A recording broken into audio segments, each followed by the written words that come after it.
Olá para você que nos acompanha pela TV JCO, estamos começando aqui mais uma entrevista e hoje nós falamos com o ex-capitão Rodrigo Pimentel, que serviu durante 12 anos no BOPE, a Tropa de Elite da Polícia Militar do Rio de Janeiro.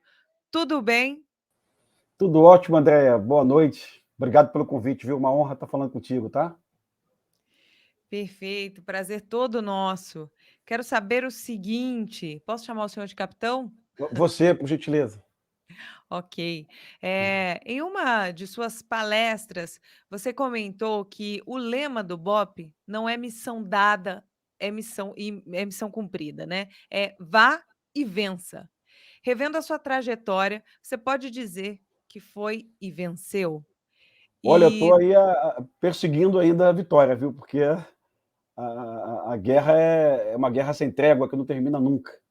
Às vezes a gente ganha uma batalha e perde uma outra batalha, mas a guerra não termina. Então a gente está perseguindo a vitória. O vai e vença realmente é o lema do BOP, tá? As pessoas acham que é missão dada, missão cumprida, mas é vai e vença, é imperativo. Avance correto. e persiga a vitória. Então, nesse momento, é o que a gente está fazendo. A gente está no meio de um debate amplo aí de segurança pública, confuso com o debate de político, de polarização política, Uhum, e a gente está tentando aí firmar posição através de opiniões, de livros, de filmes, né? O uhum. Tropa de Elite fez isso em 2007, 2010, foi um divisor de águas, e eu continuo lançando filmes aí. Em dezembro lancei mais um filme sobre segurança pública na Netflix, que é o Intervenção. Uhum. E com isso você consegue esclarecer um pouquinho, além de ser um entretenimento, uma diversão, uma ocupação do tempo, você está ali plantando sementes ali sobre a problemática da segurança pública no Rio de Janeiro e no Brasil como um todo. Aliás, é um entretenimento que tem formado aí a opinião das pessoas, né, nessa guerra cultural que nós vivemos, né. É a forma como as pessoas têm formado seu imaginário sobre determinadas áreas, inclusive sobre essa questão da segurança, né. Queria saber se dentro dessa sua trajetória, do que mais você se orgulha e se tem alguma coisa de que você se arrepende? Olha, André, eu me orgulho de ter trabalhado no BOP, né? Assim, antes que alguém pergunte, eu não me arrependo de ter trabalhado na Rede Globo, fiz excelentes amigos da Rede Globo, né? Mas, assim, arrependimento, eu acho que eu não tenho arrependimentos, não, tá? Eu posso ter trilhado algum caminho errado, eventualmente, mas a gente depois tenta corrigir. Mas do meu passado, hoje, eu fui bancário, eu estudei na UERJ, eu fiz um curso de sociologia na UERJ, eu fui aluno do Colégio Militar, eu fui do batalhão convencional da Polícia Militar, fui do BOP, eu acho que só tenho boas lembranças e motivo de orgulho, tá? Correto. E Do, quais foram os maiores desafios que você enfrentou, no BOPE? Inclusive o personagem Capitão Nascimento do Tropa de Elite, ele é inspirado em você, né, o filme é inspirado no livro Elite da Tropa, do qual você é coautor. Queria que você comentasse um pouquinho a respeito. André, muita gente diz hoje, mas eu vejo muita gente legal no YouTube, em redes sociais, da imprensa, da mídia, muita gente dizendo que o Tropa de Elite saiu pela culatra, que era um filme lacrador, que deu errado, e as pessoas não entenderam, mas é evidente que não foi nada disso. Nós preparamos Tropa de Elite com eu, Zé Padilha, muito depois, Braulio Mantovani, e muito depois, quando o roteiro estava pronto, Wagner Moura, tá? Mas muito depois mesmo. E o roteiro foi lido por dezenas de policiais do BOP, dezenas de policiais, o Batista, o Storani, o Piero Neto, muita gente leu o livro, leu o roteiro, e a gente tinha convicção de que era um filme onde o policial seria o herói. Então não foi nada de tiro pela culatra, a gente sabia da reação da plateia, a gente ia mostrar o ponto de vista do policial, que era um ponto de vista ignorado pela história do cinema brasileiro. Eu insisto para todo mundo, se você pegar a história do cinema brasileiro, é sempre do ponto de vista do bandido.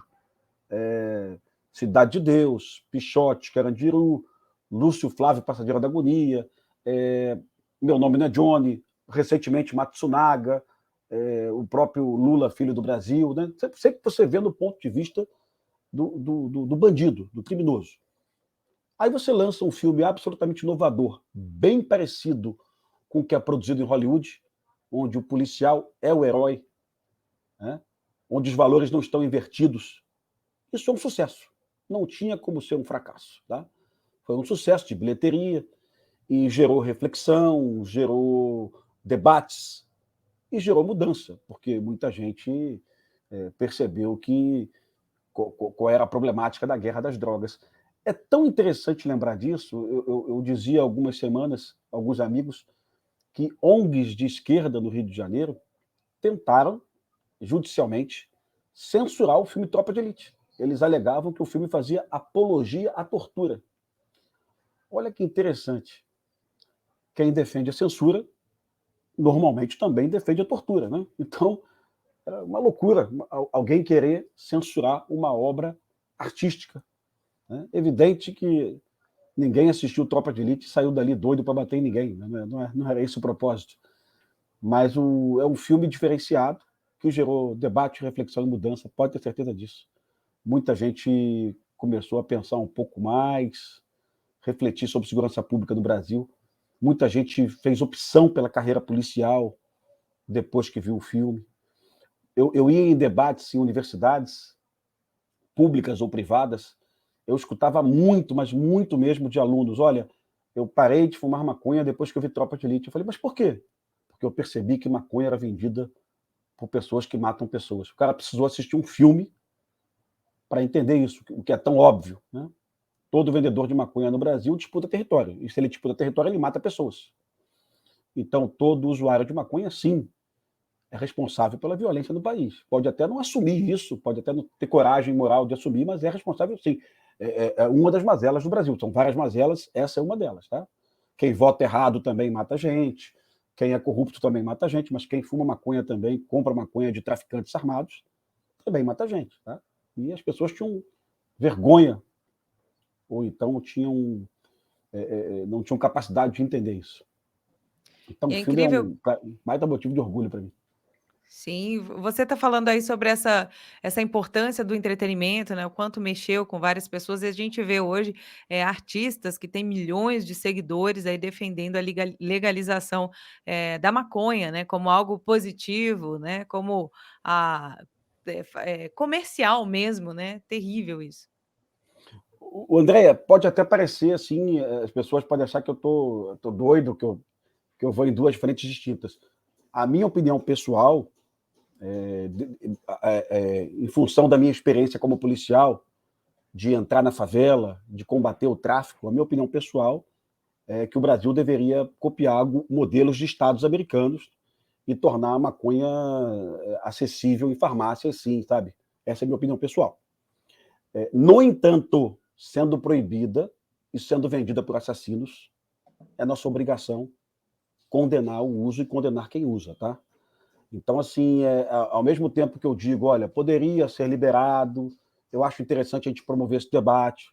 Ao mesmo tempo que eu digo isso, eu digo tem que enfrentar, porque são fascínoras que matam pessoas, tá? E quem fuma maconha na mão desses caras está errado. Está errado, está contribuindo para um Brasil pior. E eu vou mais longe hoje. Eu começo a colocar o problema da maconha em classes sociais distintas. Um menino jovem, adolescente, que fuma maconha num bairro da elite paulista, Vila Nova Conceição, ou então da elite carioca, Leblon, Barra da Tijuca, estuda no colégio particular, o pai tem uma renda salarial acima de 20 mil reais ou 30 mil.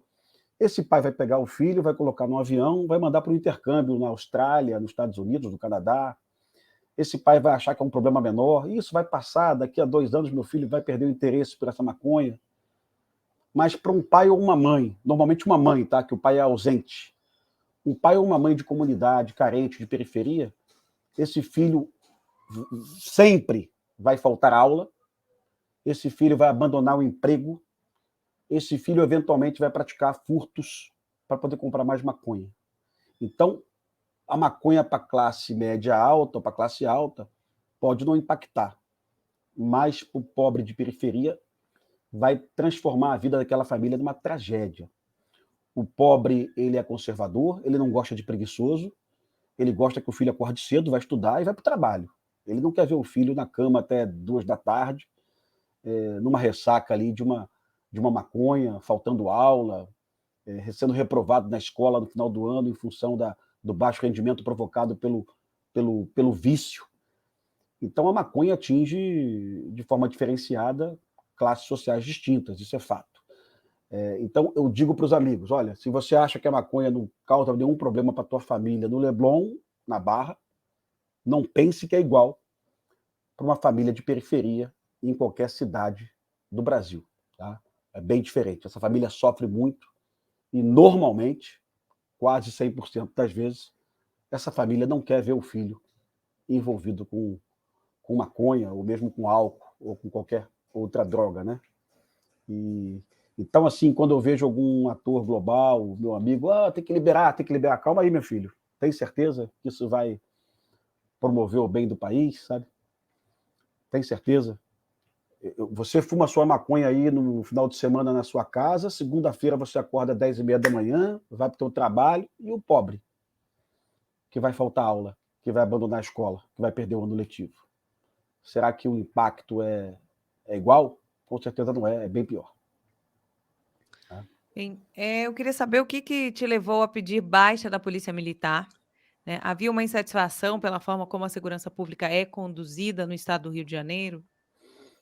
André, o policial ele é um eterno descontente, sabe? Assim, o professor na rede fundamental de ensino, ele vai terminar o ano letivo, ele vai conseguir com que 50% dos alunos ali obtenham uma nota média, então vai conseguir alfabetizar boa parte da turma, o médico vai conseguir realizar a cirurgia, o policial ele enxuga gelo mesmo, tá? Ele está ali enxugando gelo, realmente ele está prendendo o bandido 2 ou 3 vezes, é um trabalho onde é muito fácil você ficar decepcionado. Eu digo para os jovens que querem ser policiais: olha, não é como você vê nos filmes, é bem diferente. Realmente, você vai prender o bandido 10, 15 vezes, ele vai ser solto na audiência de custódia, ele vai ter uma pena mínima, vai voltar para a cadeia, vai demorar anos e anos para chegar a uma condenação definitiva. Se ele não tiver uma prisão preventiva, ele vai responder em liberdade. Às vezes ele é assaltante de banco, vai responder em liberdade. Às vezes ele é estuprador, vai responder em liberdade. Então é uma carreira que você pode encontrar decepção de forma assim muito rápida. Eu fiquei decepcionado, sim, principalmente com as operações nas favelas do Rio de Janeiro. A operação em favela ela é necessária, não dá para acabar com a operação em favela, é impossível. O bandido está lá e tem que ser capturado, tem que ser preso. Mas ela realizada, desacompanhada de outras políticas públicas, ela é um erro, é um equívoco, certamente. Então, eu tenho certeza que quando um político de esquerda fala: olha, tem que ter esporte, lazer, cultura na favela, tenho certeza que tem que ter. Mas tem que ter também a repressão policial, a ação efetiva da polícia, da justiça, prendendo criminosos, né? E tornando aquele local ali livre, assim, da ditadura do tráfico, da ditadura da milícia, o que for, tá? E tem gente que acha de forma louca aí, não, você combate o crime só com ações sociais, né? Não, não é verdade, por favor, não é verdade. Mas tem gente que acha isso. Né? Então, Correto. eu saí da polícia realmente Tem até um documentário, Andréia, do João Salles e da Katia Lund, que é Notícias de uma Guerra Particular, da década de 90. Eu era personagem desse documentário. Eu era capitão do BOP, personagem. E eu dizia para o João Salles várias vezes: olha, isso aqui é cansativo, você faz todo dia a mesma coisa, você prende o bandido 2 vezes, 3 vezes, ele volta, ele é solto, ele volta. Tá? Isso aqui, a impressão que dá é que você está enxugando realmente um bloco de gelo gigantesco. Tá? Terrível, né.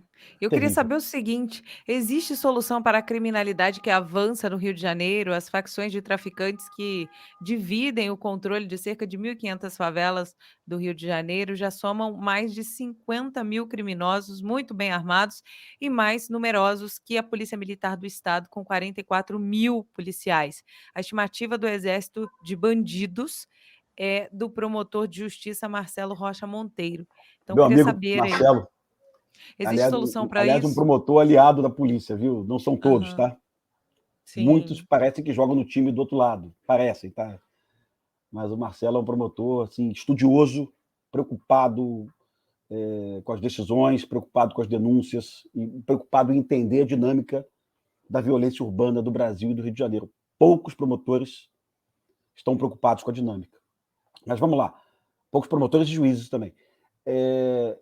Uma boa notícia para o carioca e para o brasileiro de forma geral, tá? A violência no Brasil caiu timidamente, né, nos últimos 2 anos, 3 anos. Então nós estamos com uma queda do número de homicídios. No Rio de Janeiro, até expressiva, que é a maior queda do número de homicídios dos últimos 31 anos. Olha que legal. Mas a violência não é só a análise do número. A violência também é percepção. Então, o governador ir para a televisão e dizer que a violência caiu no Rio de Janeiro e você ter uma notícia que um shopping center foi invadido por 15 bandidos, que o vigilante foi assassinado dentro do shopping center. Isso é terrível, porque você não associa violência em shopping center. O shopping center era o único local do Rio de Janeiro que estava ali, digamos assim, protegido, uma bolha de segurança, né? E agora nem o shopping center está protegido mais. Então a violência é análise do número, que está em queda, mais a percepção, que está subindo. Então, para o carioca e para o brasileiro, o Brasil está cada vez mais violento. E é verdade o que você falou aí, cada vez mais territórios ocupados por milícias ou por facções do tráfico de droga. Agora também é verdade que as milícias também vendem cocaína. Então, para o bom policial, para o bom promotor, já não tem diferença alguma.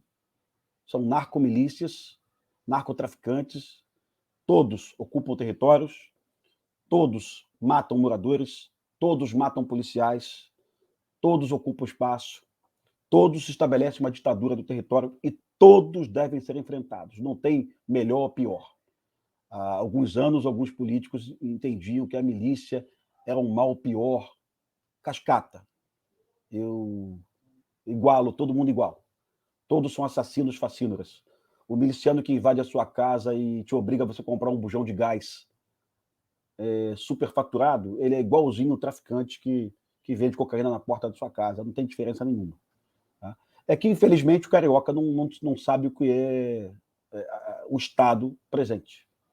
A única experiência do Estado presente que nós temos no Rio de Janeiro é a favela de Tavares Bastos, que é ocupada pelo BOP há mais ou menos 20 anos. Nessa favela, nós não temos nenhum homicídio há 20 anos, não tem milícia, não tem venda de cocaína, o morador não é obrigado a comprar um bujão de gás superfaturado, o morador não é obrigado a instalar um sinal de TV pirata na sua casa. Tá? Então, essa é a única experiência. Então, para o carioca, é difícil você explicar isso, porque ele não conhece isso. E não tem jeito para devolver esse território aos cariocas só prendendo os bandidos. Não existe uma outra fórmula mágica. Olha, vamos convencer que esses bandidos abandonarem as armas. Isso nunca vai acontecer. Nunca vai acontecer. Eles não vão aceitar Jesus no domingo, vão abandonar o fuzil na porta da igreja. Isso não vai acontecer nunca. Isso é uma ilusão.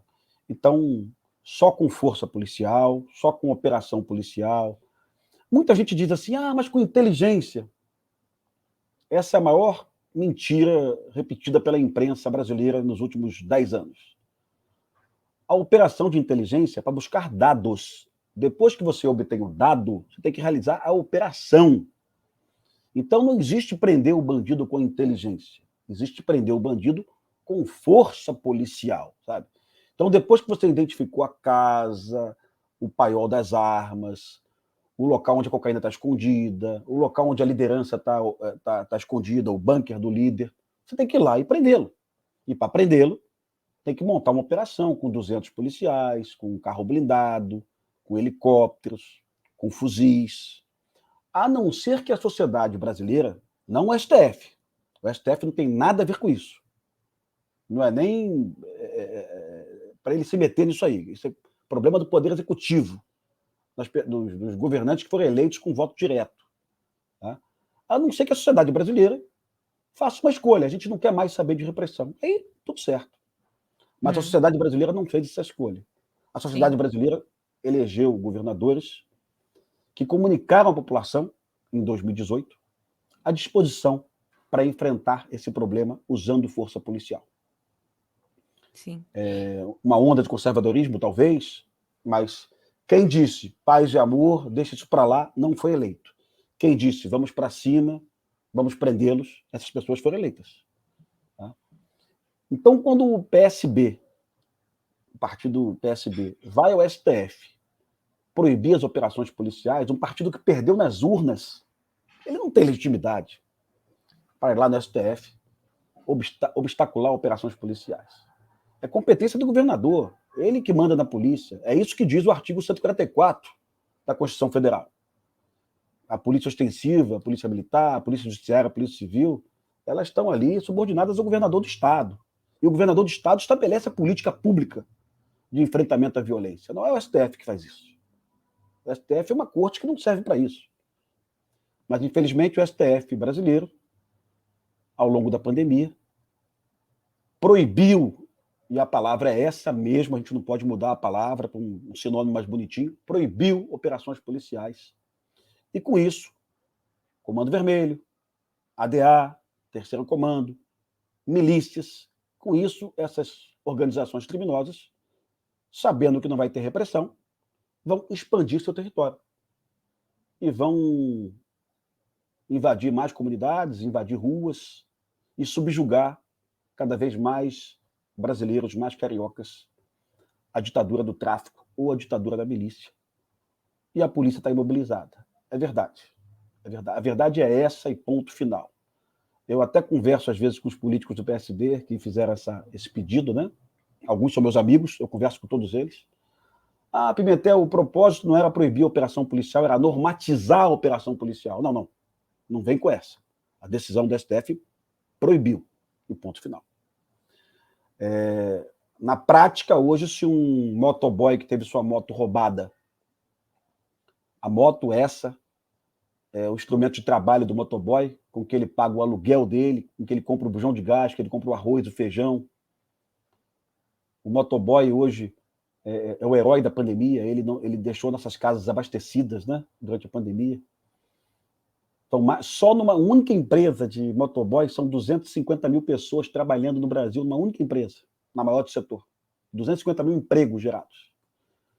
Então, esse motoboy precisa da moto dele. A moto dele é roubada, a moto dele tem um localizador, está na favela, no Chapadão, e esse motoboy vai ao batalhão da polícia, vai lá com o telefone dele e diz, olha, minha moto está na rua tal, no beco tal, é só ir lá buscar. E o comandante do batalhão, ele diz, não posso, estou proibido. O STF me proibiu, a pedido de um partido político, que não está nem um pouco preocupado com o seu patrimônio, com a sua vida, com o seu emprego. Essa é a verdade. Quer comunicar algo diferente, pode comunicar. Quer comunicar que está preocupado com a bala perdida, pode comunicar. Mas a verdade, na prática, é que a polícia no Rio de Janeiro, polícia civil, polícia militar, tiveram suas mãos amarradas. Se as operações policiais são traumáticas, isso aí eu tenho certeza que são. Eu tenho certeza que são. Mas aí cabe ao governo estadual treinar seus policiais, planejar as operações de uma forma mais inteligente possível. Isso tudo foi feito, tá? A letalidade policial em favela no Rio de Janeiro, ela não aumenta, ela cai a cada ano. Tá? Ah, Pimentel, mas a polícia matou 28. A que tudo indica, todos eram bandidos, né? A polícia matou 27. A que tudo indica, todos eram bandidos. Polícia Civil e Polícia Militar, nas operações recentes do Jacarezinho e no Complexo do Alemão, na Vila Cruzeiro. Uhum. Então, assim, para onde a gente está indo. É para onde a gente está indo. Nós tivemos um momento no Rio de Janeiro muito favorável, que foi a ocupação das favelas, as UPPs, mas, infelizmente, o governador Pezão começou a perceber que as UPPs poderiam ser utilizadas para eleição, né? Então elas cresceram de uma forma desorganizada, o Comando Vermelho percebeu isso, as UPPs ficaram fragilizadas, as UPPs foram atacadas e o projeto, infelizmente, não deu certo. Morreram dezenas de policiais, novinhos, jovens, foram assassinados nas favelas de UPP pelo Comando Vermelho ou pelas facções. Aliás, é o meu último filme, tá? Eu lancei um filme em dezembro, chamado Intervenção. com Marcos Palmeira, Babu Santana. É um filme dirigido por Caio Cobra.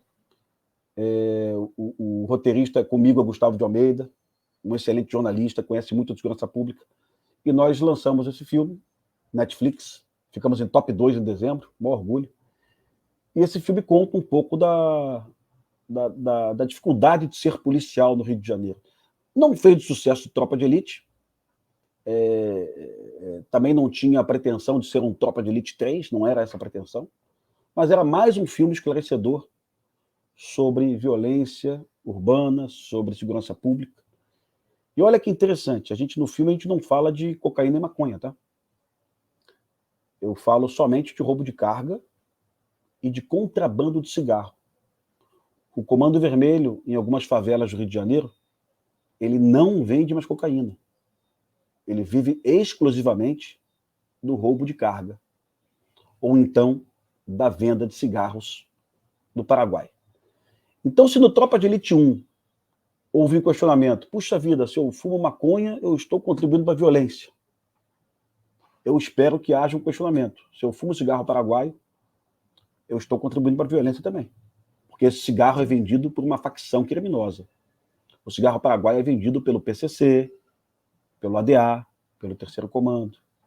E aí o cidadão de bem, ele não quer pagar R$ 8 no cigarro da BAT, da Philip Morris, mas ele paga lá R$ 3 num cigarro do Paraguai. E esse dinheiro é usado para comprar fuzis, para assaltar banco, para fazer novo cangaço. Sim. Então, se eu quero um Brasil melhor, eu não tenho o direito de fumar cigarro do Paraguai. Não tenho direito, tá? O cigarro do Paraguai hoje sempre é vendido por uma facção criminosa. Não existe a possibilidade de você chegar numa comunidade e comprar um cigarro paraguaio que ele não tem ali uma participação de um bandido local nessa venda, na exploração desse mercado. Uhum.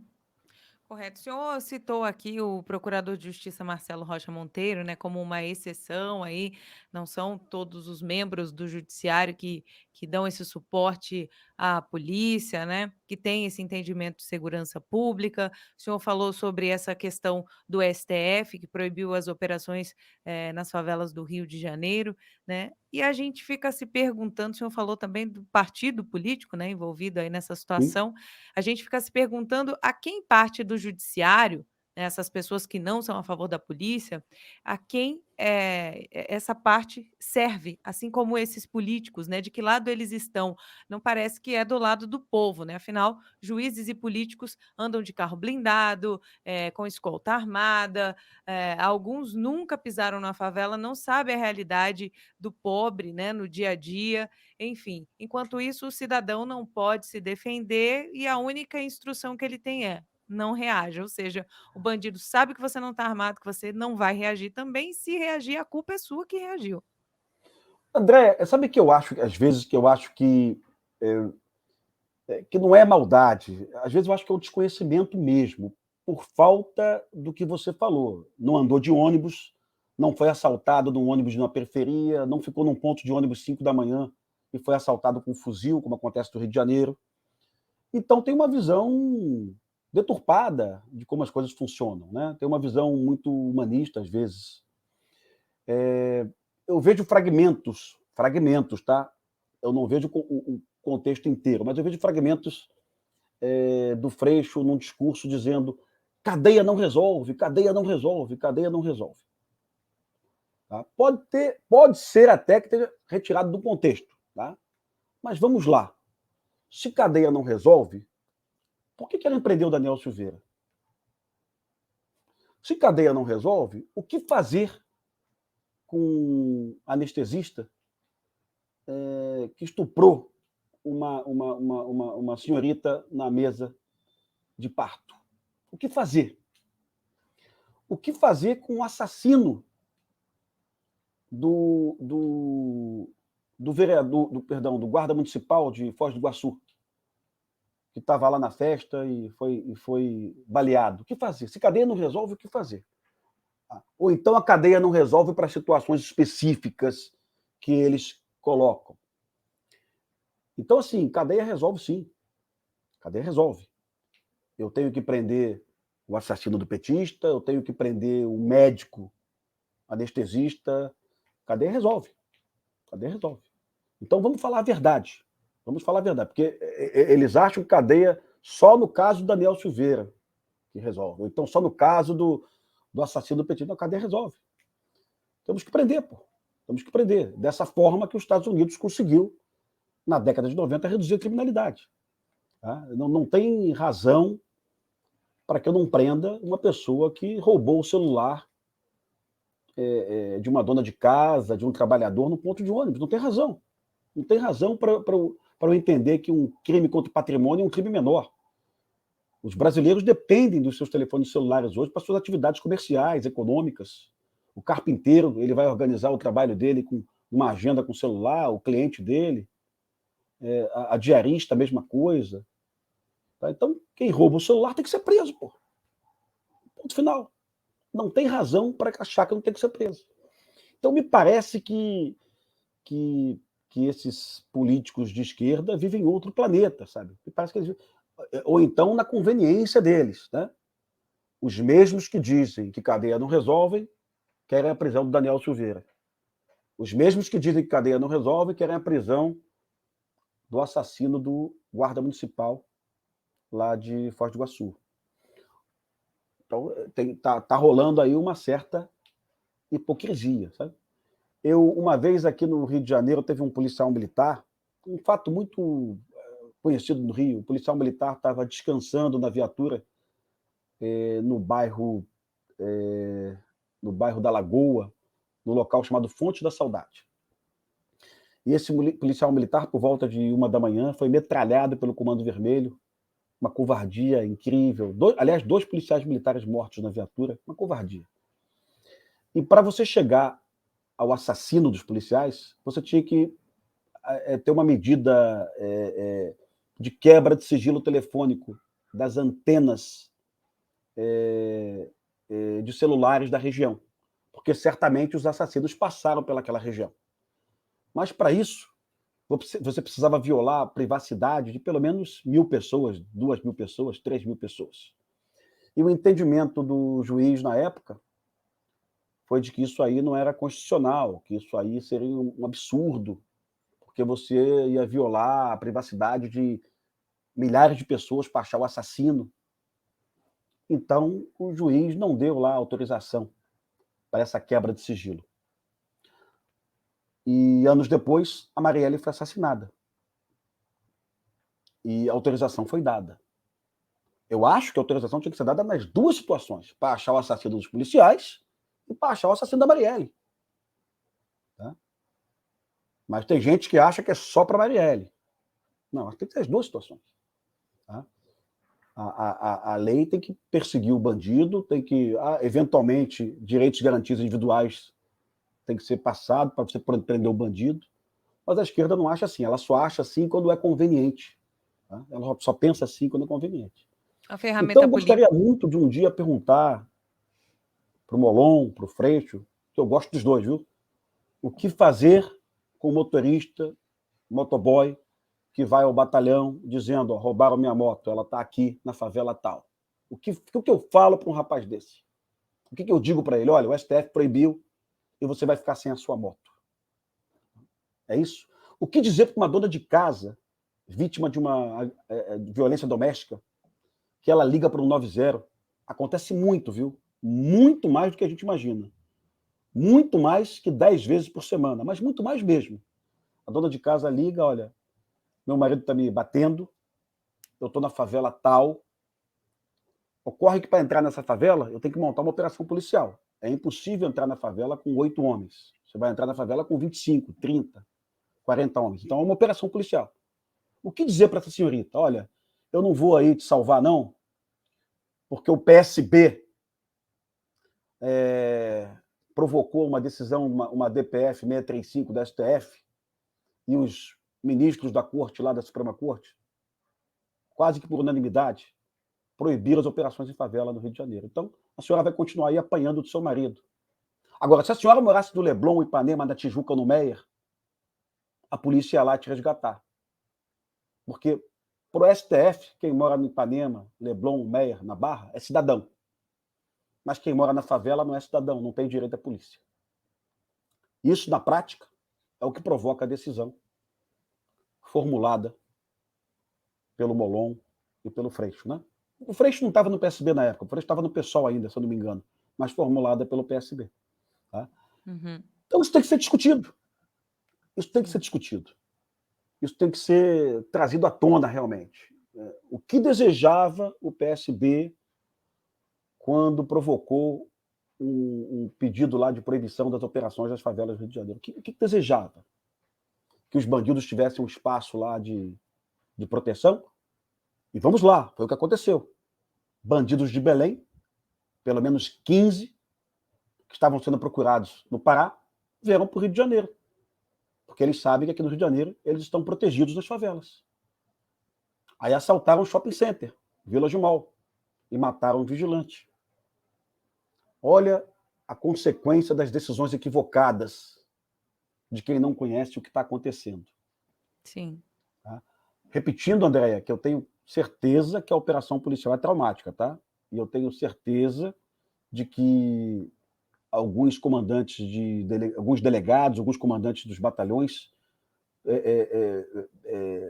deveriam planejar melhor suas operações, tá? Com efetivo maior, com mais inteligência, com mais conhecimento, tá? Mas tudo isso já está sendo feito, né? Aliás, era feito há pelo menos 2 ou 3 anos, sabe? Então, assim, é uma tristeza. Eu não tenho notícia boa para dar, não. Enquanto prevalecer esse entendimento aí na Suprema Corte, as facções vão continuar aí buscando a proteção nas favelas do Rio de Janeiro. E esse Infelizmente, modelo né? vai acabar sendo exportado para todo o Brasil. E se a moda pega, essa decisão vai ser replicada em outros estados do Brasil. Que Deus nos ajude, né. Bem, É. a jornalista Fernanda Salles, ela postou no Twitter o seguinte: "Toda a atenção do país deveria estar voltada, neste momento, para o novo Código Penal, que está nas mãos do Partido dos Trabalhadores", que tem como líder, né, aí fecha aspas aqui para ela, que tem como líder o Lula, que diz que policial não é gente. Aí, diante disso, eu queria te questionar o seguinte: voltou aí à tona a delação do Marcos Valério, apontando a relação do PT com o PCC. Não podemos esquecer também o episódio da ligação vazada dos áudios cabulosos, né? Esse envolvimento de políticos com bandidos, que é inclusive mostrado em Tropa de Elite 2, é o que torna ainda mais difícil o combate à criminalidade no Brasil? André, que interessante, né? Como é que pode uma parcela representativa da imprensa do Brasil ter ignorado aí essa declaração do Marcos Valério, né? Que Marcos Valério ele era personagem dos últimos 10 anos aí no Jornal Nacional, em todos os jornais ele estava ali sendo ouvido, né? Daqui a pouco ninguém mais quer saber dele. Isso é uma loucura, é um absurdo. Em qualquer lugar do mundo seria notícia, seria um pedido de CPI, a declaração dele envolvendo aí o PT com homicídios, né, assim, com assassinatos de seus próprios membros, né? No Brasil, isso aí está sendo escondido, vergonhosamente escondido, por uma parcela da mídia. Olha só, isso não é só do PT, não, tá? Vamos lembrar que MDB também, tá? MDB também, vamos lembrar de que uma das linhas de investigação da morte da Marielle, uma das linhas, tá, são várias, leva aí a políticos do MDB. E vamos lembrar que o Michel Temer era presidente do Brasil na época e era do MDB. Quando a Marielle morreu, Michel Temer era do MDB. Vários deputados do MDB foram presos na Operação Cadeia Velha por corrupção, vários deputados do MDB.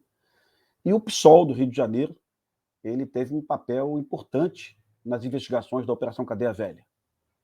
Então, uma das linhas da morte da Marielle é uma vingança do MDB em função da participação do PSOL nas investigações, tá?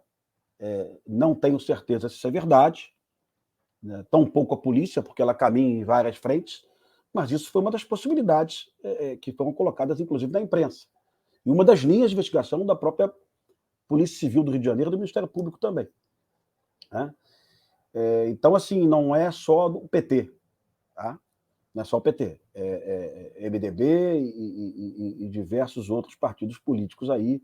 E no Rio de Janeiro, muito pior, porque o Rio de Janeiro é uma confusão de milícia, política, futebol, jogo do bicho, samba. Então, o Rio de Janeiro é uma cidade muito promíscua, onde no carnaval você consegue ver lá, às vezes, um promotor, um desembargador, numa quadra de escola de samba, e essa quadra de escola de samba, o presidente é um bicheiro que responde por homicídio, por assassinato, tá? Que pode estar envolvido com a morte da Marielle, inclusive. Olha que doido, sabe? E tudo se mistura. E todos são amigos. E todos são amigos.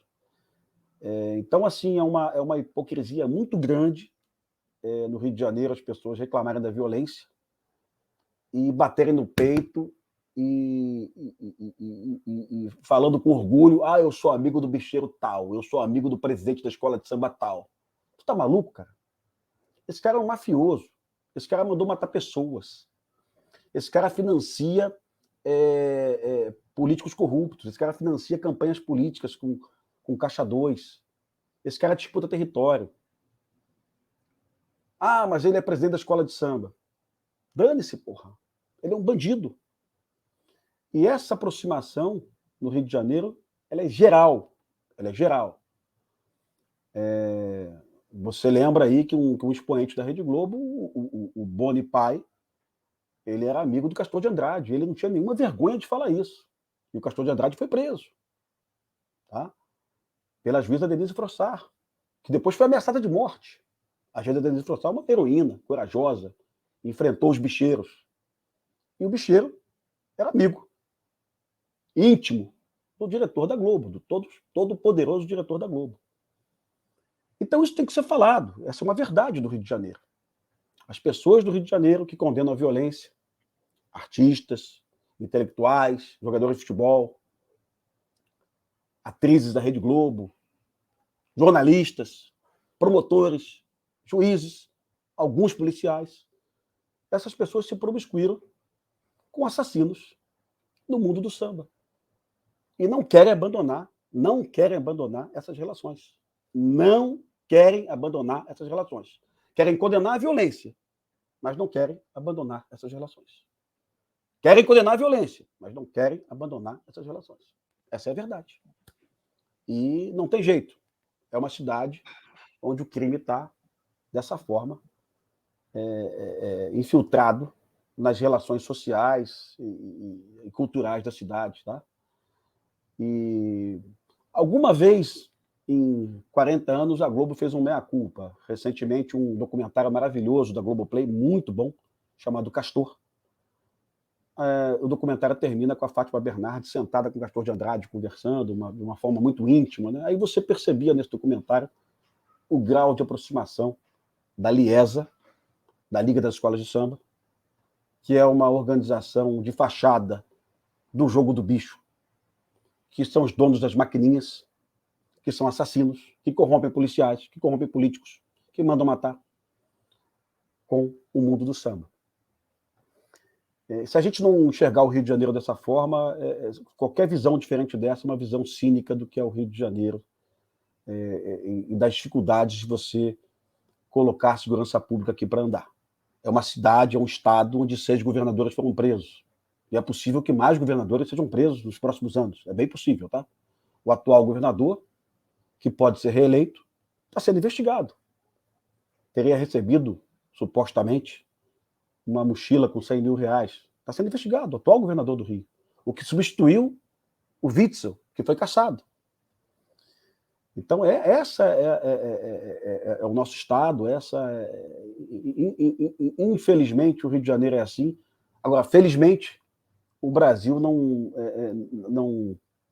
é o reflexo do Rio de Janeiro, não. Tá? Normalmente, o Brasil demora uns 5 ou 6 anos para acompanhar as mudanças ruins do Rio de Janeiro. Né? O Rio de Janeiro ele exporta coisa ruim, mas com alguma lentidão. Tá? Até o momento, as milícias não saíram do Rio, elas continuam aqui. mas o Comando Vermelho saiu. O Comando Vermelho já está no Brasil todo. O PCC também foi exportado de São Paulo, está em todo o Brasil. Tá? Mas O vamos, senhor Andréia. falou o senhor falou aí sobre a morte da vereadora Marielle, né, e a gente, acompanhou aí que o pessoal tentando colocar na conta do presidente Jair Bolsonaro, né, o assassinato da vereadora, né, do indigenista e do jornalista britânico, né, agora o caso ocorrido em Foz do Iguaçu, né, afirmam que o presidente faz discurso de ódio quando, na verdade, houve redução de crimes, como o senhor também trouxe aqui pra gente, como você também trouxe aqui pra gente, né, de casos de violência durante o governo Bolsonaro, e ele sempre defendeu de forma aberta, sem nenhum constrangimento, ações, né, das forças de segurança, né, o apoio a essas forças de segurança, né, diferentemente de outros governos. Queria que o senhor comentasse um pouquinho sobre isso. André, eu vou te dar dois exemplos bem interessantes. Né? O Bolsonaro tomou uma cusparada do Jean Willis. Ele estava acompanhado do Eduardo. O Eduardo é um rapaz forte. Eu acho que qualquer outra pessoa ia pegar o Jean Willis de porrada, ia quebrar o Jean Willis de porrada. Mas o Bolsonaro assimilou aquela cusparada ali, numa elegância. Aí, um ano depois, um ano e meio depois, perdão, um ano depois, vem a facada do Bolsonaro em Juiz de Fora. O Adélio ali, de uma forma covarde, esfaqueou o Bolsonaro com uma faca gigante. O Bolsonaro estava cercado de pelo menos ali 5.000, ou talvez mais ali, eleitores ali apaixonados ali, naquele momento ali de muita felicidade da visita do Bolsonaro a Juiz de Fora. E o Adélio foi preso e não foi espancado. O Adélio foi preso e não foi espancado. O João Willis deu uma cusparada na cara do Bolsonaro, não apanhou, nem dele nem do Eduardo. O Adélio esfaqueou, foi preso na forma da lei. Aí eu lembro lá do senhor lá em São Paulo que foi espancado pelo vereador do PT, tomando chute na cabeça. Porra, quem é que é violento nisso aí? É evidente que o violento aí são os ligados ao PT. Foz do Iguaçu, eu não tenho todas as informações ainda, o que eu sei é o que eu estou vendo na imprensa, mas o que me parece, respeitando a vítima que morreu, o guarda municipal, o que me parece é que são duas pessoas irresponsáveis usando arma de fogo. Um imbecil de um policial penal, imbecil de um policial penal, e a vítima, um guarda municipal, que tinha bebido. Se você bebe, você não pode estar armado, não pode usar arma, que jogou uma pedra num carro com extrema violência, com força, que poderia ter atingido alguém dentro do carro, porque tinha uma criança dentro do carro, tinha a esposa também do policial penal. Então, me parece ali que são duas pessoas equivocadas que erraram muito. E lamento muito pela morte do guarda municipal e torço muito pela prisão do policial penal. Mas colocar isso na conta do Bolsonaro é uma covardia extrema, assim como é uma covardia colocar a morte lá do jornalista e do ativista lá, do ex-funcionário da FUNAI, lá no Vale do Javari. Eu conheço aquela região, viu? É uma região problemática há pelo menos 30, 40 anos, uma confusão de caboclos, de índios, de garimpeiros, uma confusão de pessoas que sobrevivem naquela região. Não é inteligente você afirmar que é uma máfia de pescadores que matou um jornalista, que matou um ativista ambiental. Não é inteligente. Se você for lá e descobrir quem são os pescadores caboclos, são assassinos, devem ser presos, mas você vai perceber que são pessoas humildes também, que sobrevivem da atividade pesqueira na região. São assassinos, repito, e devem ser presos, mas sobrevivem da pesca na região. Tá?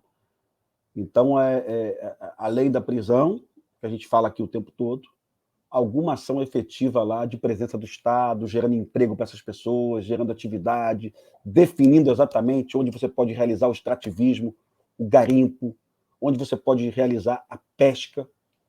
Tá? E a outra questão muito doida é que eu já fui lá umas 3 ou 4 vezes, tá?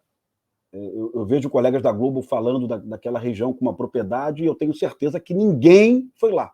Porque eu já fui lá, uma vez eu fui com o Burnier, que é um repórter de São Paulo, da Globo, um grande amigo, cara bacana, mas normalmente as equipes da Globo não chegam lá, porque é muito longe, tá? É muito longe.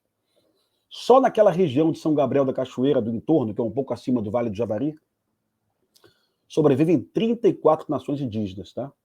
Às vezes você aborda uma pessoa que você tem certeza que é índio, você tem certeza, tem todo o aspecto físico, e você conversa com ele e fala, não sou índio não, sou caboclo. Meu avô que era índio. É tão confuso isso, é tão confuso. Às vezes você tem certeza que é índio, o cara fala, não sou índio, eu sou pescador, eu sou caboclo, eu nasci aqui, eu estou aqui desde que eu nasci há 35, 40 anos. O meu avô chegou aqui, casou com uma índia, e ele se acha dono daquela região. Então, você colocar a morte do jornalista e do ativista lá, o colega da FUNAI lá, na conta do Bolsonaro também é uma outra covardia lamentável. E a gente sabe que não foi. E a gente sabe que o índio merece respeito lá, tem que ter proteção e respeito, muita proteção e muito respeito. Mas os caboclos, os povos da floresta, todos eles, seringueiros, garimpeiros, pescadores, todos eles merecem respeito e proteção do governo e apoio. Né? Todo mundo merece ter uma vida digna lá em cima. Não é colocar índio contra garimpeiro, não é colocar índio contra pescador, não é isso. Até porque é muito confuso você entender quem é quem naquela região do Brasil. É muito confuso mesmo. Né? Correto. E quais as soluções para resolver os problemas da segurança pública no Brasil? Você enxerga uma saída? Andréia, hoje, eu acho que o mais rápido para a gente hoje é uma mudança brusca do Código Penal brasileiro, do Código Penal e do Código de Processo Penal também, tá? A gente precisa de medidas aí que garantam a aplicação da lei, garantam a ação policial. Andréia, olha só, vou te falar uma coisa, hein? Há alguns anos existia uma interpretação que se não tivesse conjunção carnal, não seria estupro, tá? Então, olha só que problema nós teríamos hoje se a interpretação fosse essa. Aquele monstro anestesista médico que abusou daquela senhorita na mesa de parto, ele poderia estar em liberdade, viu? Tá?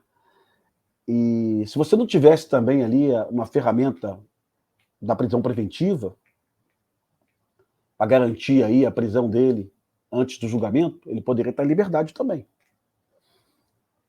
Então eu tenho que chamar a sociedade para conversar. O que a gente quer exatamente? A gente quer um cara desse na rua ou preso? Eu quero preso. Eu quero preso. Mas para isso eu preciso mudar o código, eu preciso da retirada desses entendimentos aí do bandido vítima, do bandido coitado, da ressocialização. Não, é o bandido que tem que ser preso, receber uma pena, tem que ser retirado da sociedade. Existe um entendimento equivocado que a cadeia serve para ressocializar. Na verdade, a cadeia serve para punir, neutralizar e depois ressocializar. São 3 ações distintas aí. A punitiva, a de neutralização e a de ressocialização. Então a cadeia, diferente do que pensa a esquerda, ela não é para ressocializar, não, é para punir também. Então eu preciso que esse médico seja punido, pô. Sim. Eu preciso que o Esse assassino do jornalista lá no Vale do Javari, os assassinos, né, sejam punidos, pô. E que fiquem muito tempo na cadeia. Muito tempo na cadeia. Então a coerência hoje, a coerência é de quem pede a punição para todos os casos. Não de quem pede a punição para situações específicas. A esquerda está pedindo a punição para situações específicas. Ela quer a punição do Daniel Silveira, ela quer a punição do assassino do guarda municipal de Foz do Iguaçu, ela quer a punição do assassino de Marielle. Eu também quero, mas eu quero a punição de todo mundo. Então, Eu esse quero... novo código na mão do PT não pode atrapalhar tudo isso? Andréia, vai ficar pior do que já está, viu? Vai ficar pior do que já está. Quando é assustador você ver o Lula dizendo que um jovem que rouba um celular não pode ficar preso. É assustador você ouvir dizer de um candidato ao governo do estado do Rio de Janeiro, de um Freixo, que cadeia não resolve. É assustador você ouvir de um candidato do PSB ao Senado do Rio de Janeiro, Molon, que as operações devem ser proibidas nas favelas. Tudo isso é assustador. Então, assim, imagina um Código Penal novo na mão de um PT. Tá? É assustador. Eu vi uma declaração ontem do Deltan Delanolle, bem interessante. Não havendo a prisão em segunda instância, que foi anulada lá no STF, para salvar o Lula da cadeia, esse médico anestesista, tendo bons advogados, ele empurra a condenação dele até a terceira instância por 20 anos. Tá? Como aconteceu com o assassinato lá da namorada do Gomide, lá do jornalista lá do estado de São Paulo, né? Ele matou a namorada, um jornalista. 11 anos. 11 anos para que ele fosse condenado em segunda instância. 11 anos. Então, na prática, você pode matar uma pessoa do Brasil. Você vai esperar 11 anos. Na prática, infelizmente, na prática, você pode. A não ser que seja um ambientalista, um jornalista, uma vereadora. Aí não. Aí tem que prender. Aí tem que prender. A coerência é prender todo mundo. É quem mata a vereadora, é quem mata o jornalista lá no Vale do Javari, é quem mata o guarda municipal em Foz do Iguaçu, é quem mata o policial nas ruas do Rio de Janeiro, é quem mata a dona de casa, o trabalhador no ponto de ônibus na periferia, no Rio de Janeiro, como acontece os casos de latrocínio aqui na cidade. Mas parece que o PT não quer isso. Parece que o PT quer prender pessoas específicas. Tá? Então, eu acho que a coerência é você ter uma lei dura para todo mundo. O Lula homenageou lá o candidato a vereador do PT que chutou a cabeça de um senhor lá em São Paulo, numa manifestação pacífica. O Lula elogiou. Porra, parabéns. Você vê os vídeos, o cara chutando a cabeça de uma pessoa desfalecida. Pelo amor de Deus. São essas pessoas que vão ditar o nosso Código Penal? Terrível. Pessoas incoerentes, que querem prender o Daniel Silveira, que não praticou nenhum crime de violência. Aliás, que não praticou crime nenhum, para falar a verdade, né? Sim. Né? É uma loucura, viu? Torço para que isso não aconteça. Complicado. A sociedade não vai deixar isso, não, viu? A sociedade não vai deixar. A sociedade não vai deixar. Vai começar a surgir aí crimes simbólicos, né, de um simbolismo. As pessoas vão perceber a fragilidade da lei e vão clamar por uma lei nova. André, isso quase aconteceu, Andréa, na morte da Daniela Pérez. Daniela Pérez foi covardemente assassinada pelo Guilherme de Pádua e pela Paula Tomás, tá? Covardemente assassinada com uma tesoura, um crime que foi planejado porque teve uma alteração na placa do carro onde a Daniela Pérez onde a Carla Pérez foi colocada, tá? Troquei os nomes. Daniela Pérez, perdão, troquei os nomes. Daniela Pérez. Daniela Pérez, filha da Glória Pérez, né, da novelista. Excelente novelista, inclusive. E a Paula Tomás foi presa e o Guilherme de Pádua foi preso, mas poucas pessoas vão lembrar desse detalhe. O Guilherme de Pádua foi preso num final de semana. A polícia descobriu uma testemunha que viu o carro estacionado, a placa do carro tinha sido adesivada para mudar a letra da placa do carro, um Santana, Se a placa foi adesivada, o crime foi planejado, tá? Houve uma preparação para o crime, né? E o Guilherme de Pádua prestou um depoimento na delegacia, foi preso e imediatamente depois foi liberado pela uma juíza de plantão. Aí as pessoas acordaram, meu Deus do céu, que absurdo! A regra é responder à liberdade. Ah, mas é a Daniela Pérez. Aí houve uma movimentação na mídia do Rio de Janeiro, na Rede Globo, pressão no Tribunal de Justiça, e a decisão foi mudada no fim de semana. A juíza de plantão teve uma decisão acima dela e o Guilherme de Pádua foi preso. E o Guilherme de Pádua respondeu preso, como deveria. Mas se fosse qualquer outra jovem no Brasil que não fosse a filha da Glória Pérez, se fosse a sua filha, a minha filha, a filha de quem está nos ouvindo, o Guilherme de Pádua ia responder em liberdade, sim, porque é o que diz a lei. Se você não estiver ameaçando testemunha, se você não estiver ameaçando a aplicabilidade da lei penal, você responde em liberdade, porra. Olha que loucura. Mas, quando se trata da filha da Glória Pérez, tudo muda. Passa por cima. E eu acho justo, viu? Mas eu acho que tinha que mudar para todo mundo. Uhum. Eu acho que assassinos como o Guilherme de Pádua, bandidos como esse médico aí,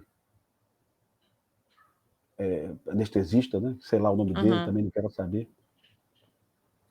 Um imbecil como policial penal lá do Paraná, que matou o guarda municipal lá do PT. Todos esses aí, para mim, tinham que responder em prisão. Né? Então, para isso, tem que ter uma lei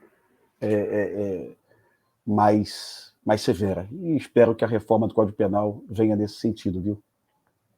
Sim, aí você tem aí outros exemplos, né, goleiro Bruno, os Nardoni, Sim, enfim, a lista é grande, né, de criminosos que, sim. né, você tem o caso da Richthofen que sai para comemorar o Dia dos Pais. É um humor É ácido, uma, né, chega é uma loucura isso, né? É uma loucura. terrível. E aí você vê o cinema brasileiro tentando, quase sempre tentando, assim, Glamorizar. glamourizar. Glamourizar. Matsunaga. Matsunaga, que coisa horrível aquilo, viu? Aquilo eu não vi tudo, fiquei Uhum. deprimido, uma tentativa clara de tornar aquela mulher uma vítima, sabe? E a vítima foi picotada, coitada, com extrema crueldade. Então, assim, não entendi até hoje como é que a Netflix colocou aquilo no ar, sabe? Daquela forma, tá? Poderia ter colocado de outra forma. Daquela forma ali, eu não entendi, sinceramente. Né? Terrível. Agora, gostaria que você deixasse, né, um recado para os agentes de segurança, né, que estão aí, na luta, né, estão aí trabalhando, colocam suas vidas em risco todos os dias para proteger o cidadão. Que recado você deixaria para esses Olha, trabalhadores? André, eu gostaria de dizer que dias melhores virão. Sabe? Dias melhores virão. Assim, nós tivemos uma valorização inequívoca, apesar de todas essas questões que nós colocamos aqui. Os profissionais de segurança pública foram mais valorizados no Brasil nos últimos 10 anos. Tá? Eu poderia até dizer que o filme Tropa de Elite foi um divisor de águas para isso. Muita gente despertou para o dia a dia de um policial, para os dilemas de um policial, não de um Capitão Nascimento, mas de qualquer policial do Brasil, que não tem férias, que não tem final de semana, que não tem carnaval, que não tem ano novo. É plantão, é plantão, é plantão, é cobrança, cobrança, cobrança, sabe? É estresse, uma taxa de suicídios elevadíssima, muito acima da taxa de suicídio da média brasileira, mas ainda assim, nos últimos 10 anos, eles foram mais vistos, mais percebidos. Os concursos públicos hoje, para a Polícia Rodoviária Federal, para a Polícia Federal, para a Polícia Civil do Rio de Janeiro, para as polícias militares de todo o Brasil, são concursos públicos valorizados, com muita concorrência, às vezes com 100 mil, 200 mil candidatos, sabe? Isso é uma prova de que a carreira está prestigiada, é uma prova de que cada vez mais pessoas boas estão procurando a carreira policial. Então, isso é um bom sinal. E a gente vai produzir mais filmes policiais. Eu tenho um sonho de produzir um filme sobre a PRF.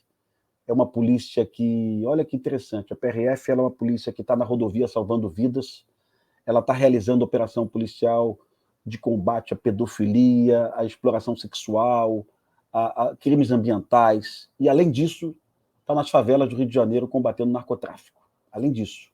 Tá? Então, é uma polícia que faz de tudo. Tá? E é um concurso público muito difícil, uma polícia muito valorizada. Na minha infância, eu assistia uma série americana chamada Chips, California Highway Patrol. Eram o Poncherello e o John Baker. Eram dois policiais da Califórnia, policiais rodoviários, que eram amados pela população. E essa série ajudou a colocar a polícia rodoviária da Califórnia num patamar altíssimo de credibilidade. Então, se o Tropa de Elite deu certo, o meu sonho agora é realizar um roteiro sobre a PRF, contando a história da PRF, dessa polícia que está em todo o Brasil. E, se Deus quiser, a gente vai realizar isso em 2024, se Deus quiser. Já estou conversando com amigos para buscar histórias e tal. E, se possível, aqui um recado para os policiais, quem tiver Netflix em casa aí, assistam Intervenção. Eu realizei Intervenção em 2020, Marcos Palmeira, Babu Santana e Rainer Cadete, Zezé Mota. É um filme que fala sobre o dia a dia, as dificuldades de ser policial numa UPP do Rio de Janeiro, e coloca a questão do roubo de carga e do contrabando de cigarros como a principal aí atividade econômica do Comando Vermelho. Então é um filme bem interessante, bem baseado em fatos reais também, bem legal aí para a gente valorizar a profissão de policial. Tá certo. Muito obrigada, Rodrigo. Foi um prazer falar com você. Obrigada pelas informações que você nos trouxe aqui. Espero que volte outras vezes. André, muito obrigado pelo convite, viu? Um abraço a todos aí. E, se possível também, André, assista o filme depois aí. Sim, Fala vou comigo. assistir, hein? Vou assistir, vou Valeu, dar o brigadão. feedback. Valeu. Para Obrigado. você que nos acompanhou até agora, obrigada pela sua audiência e companhia. Lembre-se de deixar o seu like, o seu comentário e compartilhar este conteúdo para que outras pessoas também tenham acesso.